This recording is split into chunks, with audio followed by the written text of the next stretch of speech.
तरह से अभी जो बहुत मतलब यहाँ पे देखो इनको फील होता है कि इस तरीके से एक बड़ा त्योहार शुरू होने वाला है 3 महीने का, अभी का भी और एंडिंग का भी। लेकिन हमें ऐसा फील होता है कि नहीं, वर्षावास होने वाला है, बहुत बड़ी बात शुरू होने वाली है। बहुत बड़ी बात है ये, वर्षा शुरू होना मतलब कोई छोटी बात नहीं, स्पेशली उपासकों के लिए। गुरु पूर्णिमा तो हम सभी के लिए महत्वपूर्ण है, लेकिन ये जो दिन शुरू होने वाला है बहुत बड़ा दिन है। तो इस वर्षावास के शुरुआत में आप लोगों का क्या प्लान्स है हमें तो नहीं पता। हम सभी सभी ने कुछ ना कुछ अपने प्लान्स बनाए होंगे, और होना भी चाहिए कि इस वर्षावास से कालावधि में हम क्या करेंगे, कैसे करेंगे। और विशेष रूप से ज्ञान से ज्यादा इस वर्षावास की कालावधि में आपको कर्तव्य पे बल देना है, क्योंकि सिर्फ कर्मों की बात नहीं आ रही है। देखिए, मुझे पुण्य कर्म करना है, अभी मुझे कर्तव्य भी अपने कुछ निभाने, क्योंकि अभी आपके कर्तव्य आ गए हैं। अभी तक बाकी जो 9 महीने होते हैं तो आपके कर्मों का कार्यकाल होता है कि आपको ज्यादा से ज्यादा पुण्य कर्म करने हैं। पर एक बुद्ध शासन में एक उपासक होने के नाते अभी आपके कर्तव्य शुरू हो जाते हैं। कर्तव्य होने के साथ साथ जो धम्म, जो आपको बढ़ाना है ना, भगवान की शिक्षा में आपको पता होगा कि भिन्न भिन्न धर्म है। भावितव्यम, जो भावित करने योग्य धर्म धर्म है। एक जो होते हैं हानि भागीय धर्म, त्रिभागीय धर्म, है ना। ऐसे कई सारे भिन्न भिन्न धर्म होते हैं। तो उसमें से फिर बहुलिखित धर्म, भिन्न भिन्न प्रकार के धर्म होते हैं। मैं जब इस पे से अलग से एक क्लास लूंगा, जब एडवांस टीचिंग शुरू करूंगा मैं बुद्धिज्म की बताना, तब उसमें इस प्रकार से बताऊंगा। तो उसमें से एक होता है भावित करने योग्य धर्म। तो अभी इस जो 3 महीने की कालावधि में आपको कुछ धर्म है जो अपने अंदर भावित करने हैं। तो किस प्रकार के धर्मों को आपको भावित करना है, हम आज और संक्षिप्त में जानेंगे। ज्यादा लंबा समय नहीं लूंगा आज की क्लास में, ज्यादा ज्यादा 10-15 मिनट ही बोलूंगा, क्योंकि आगे दिन में भी काम है। तो इन 3 महीने की वर्षा काल में आपको जो धर्म भावित करने हैं, सबसे पहला लोकपाल धर्म। ये आपको अपने अंदर बढ़ाना है, भावित करना है। बहुलिकतंग, भावितंग और बहुलिकतंग बार बार देखिए, अगर आप पाली साहित्य पढ़ते हैं और त्रिपिटक के अनुवादित इसमें पढ़ते हैं, तो आपको दो शब्द बार बार भगवान के इसमें सुनने के लिए मिलेंगे, वो है भावितव्यम, बहुलिकतव्यम। कि भावित करो, उसे बढ़ाओ, और ज्यादा मात्रा में बढ़ाओ, भिन्न भिन्न तरीके से बढ़ाओ। यह है भावितव्यम और बहुलिकतव्यम। तो ये 3 महीने के वर्षावास के काल में सबसे पहले लोकपाल धर्म आपको बढ़ाना, अर्थात लोकपाल धर्म का अभ्यास करना है। दूसरा, शोभन कारक धम्म का आपको क्या करना है, अभ्यास करना है। तीसरा, बहुकारकं धम्म, इसका अभ्यास करना है। तो ये जो 3 प्रकार का जो आपको है, इसका क्या करना है, अभ्यास करना है। इसके अलावा जो पूजा है, पूजा 2 तरह की होती है, इसमें से आमीष पूजा और पटिपति पूजा। उपासक होने के नाते आमीष पूजा तो आपके जीवन में होती है, पर भगवान ने हमेशा ज्यादा श्रेय दिया है पटिपति पूजा को। भगवान ने यही कहा कि इमाय धम्मान धर्म पटिपत्ति बुद्धं पूजयमि धम्मं पूजयमि संघं पूजयमि। कि धर्म के पथ पे चल के ही आप बुद्ध की पूजा कर सकते हैं, धर्म के पथ पर चलकर ही आप धर्म की पूजा कर सकते हैं, और धर्म के पथ पे चल के ही आप संघ की पूजा कर सकते हैं। क्योंकि स्वयं बुद्ध भी धर्म को आगे रखे, धर्म को महान मान के, धर्म का गौरव करके, धर्म को राजा मान के भगवान बुद्ध धर्म बताते और लोगों का कल्याण करते हैं। लोग ही धर्म के कारण ही होता है। बुद्ध तो उत्पन्न हुए, पर बुद्ध भी तब तक बुद्ध नहीं हुए जब तक वो धर्म को नहीं जाने। वरना वो बोधिसत्व ही थे, सिद्धार्थ गौतम में थे। जिस समय उन्होंने धर्म को जान लिया, उस क्षण उस समय उनका स्वयं का हित हो गया और दूसरों का भी हित होना शुरू हो गया। तो हमें धर्म को जाना, और धर्म को जानना इसलिए धर्म की पटिपति पूजा को हमें ज्यादा श्रेय देना है। और विशेषकर से आप इस 3 महीने के कालावधि में पटिपति पूजा अच्छे प्रकार से कर सकते हैं, क्योंकि आपको कल्याण मित्र का साथ मिलता है। और इस पटिपुति पूजा में आपको जो है किन प्रकार के धर्म पे चलना है, तो लोकपाल धर्म पे, शोभन कारक धर्म पे, और बहुकारक धर्म पे। विशेष रूप से गृहस्थों के लिए बहुत ही, गृहस्थों के लिए सबसे ज्यादा इंपॉर्टेंट धर्म है ये सारे धर्मों में। लोकपाल धर्म, शोभन कारक धर्म, और बहुकारक धर्म। तो लोकपाल धर्म अर्थात क्या होता है कि जिनसे लोक चल रहा है, जिनसे आप में लोक, लोक जिससे आपको पालता है, आपकी परवरिश होती है, आपकी अच्छी परवरिश होती है, वही लोकपाल धर्म।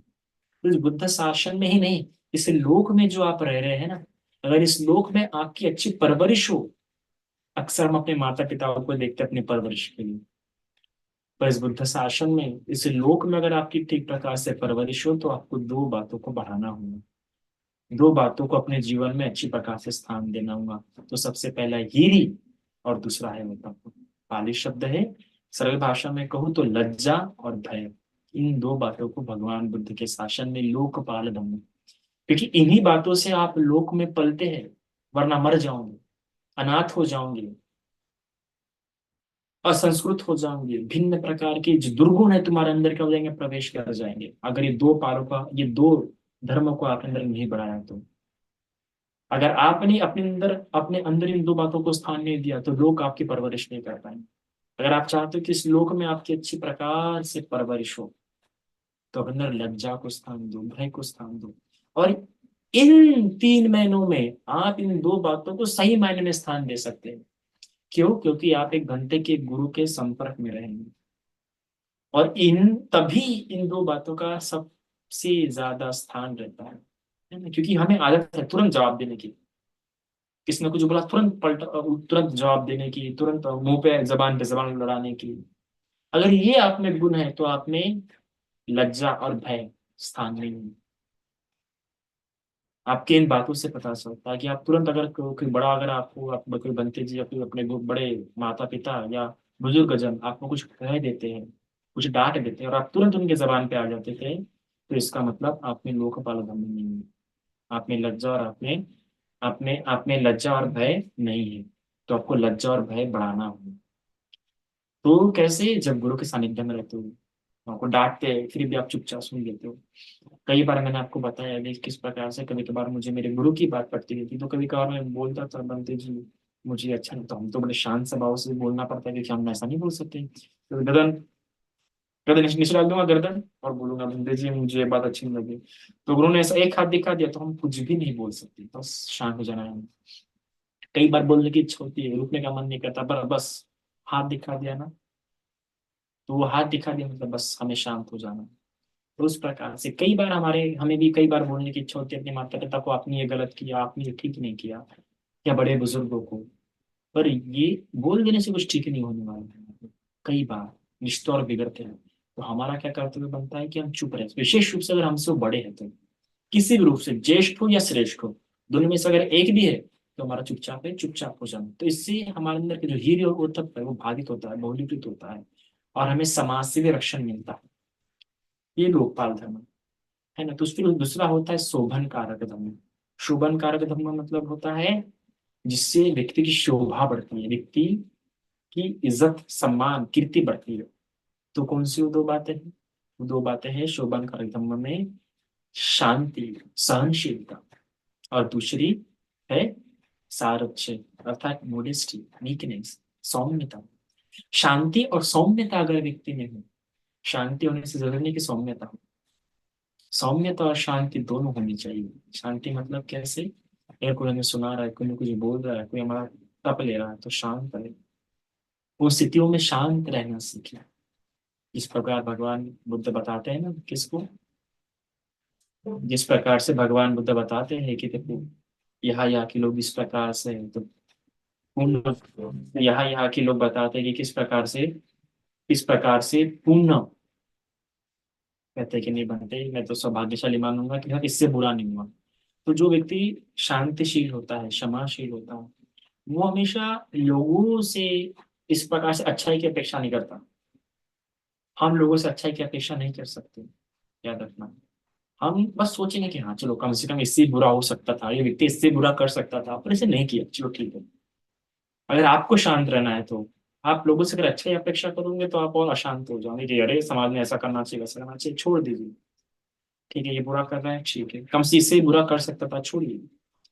मैं अक्सर लोगों में है ना कि इसलिए चलो इतना तो भी अच्छा किया ना, इसमें ये तो अच्छा गुण है ना, मेरे में वो गुण नहीं है, इस प्रकार से मैं सोचता हूँ। इसलिए मैं हर इंसान को श्रेष्ठ मानता हूँ। तो शोभन कारक ब्रह्म है। और तीसरा जो है बहु कारक ब्रह्म। बहु कारक ब्रह्म मतलब जिससे आप लोगों के सहायक हो पाते हैं, जिससे आपके कारण लोगों का कल्याण हो पाता है, और जिससे आपसे ज्यादा से ज्यादा क्या हो पाते हैं, आप कर्म कर पाते हैं, और सही कर्म कर पाते, अच्छे कर्म कर पाते, तो वो है उपकारी और कत्तानुकत्तवेदी।